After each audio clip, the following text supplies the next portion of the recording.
waaw lieu bii nag gis ngeen xeer yi ni mu bëree quoi. damaa julli ji ba pare nag ma doon doxantu ma déggoon ñu ne fii daa amoon ay xeex ak ci politiciens ak yooyu mi ngi nii fii moo amoon ay jàppante nag ma dégg nit ñi naan ay balu fetal yi ñu fi doon tiire ma gis vidéo bi daal mais man bi ma gisee vidéo bi ma dégg sox yi di tàkk bi ma ko dégloo rek te gisuguma fetal bi mais dama koo dégg rek ma xam ban genre fetal la te waxoon naa leen ko te damaa julli fajar ma doon doxantu pour wut preuve ba for naa benn bal bu wadd for naa ko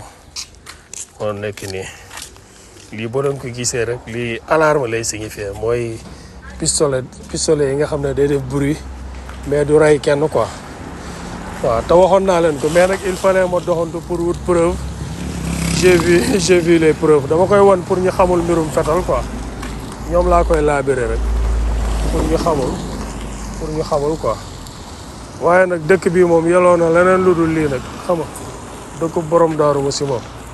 wax dëgg yàlla yelloo na leneen lu dul ay ne fii kenn ku nekk mën nga campagne nga faral ko la neex nag waaye nag jarul yenn yi daal donc faites attention def leen nag ngeen moytu xam nga kenn ku nekk mën na jàppale ko neex nag waaye nag ngeen warmaal borom dëkk bi xam ne borom dëkk bi moom wax dëgg yàlla lii neexu ko quoi lii ñaaw na trop franchement kenn ku nekk jàppaleel ko la neex waaw waaye nag jarul yii daal mën na ñàkk daal franchement waaw ngeen baal ma jërëjëf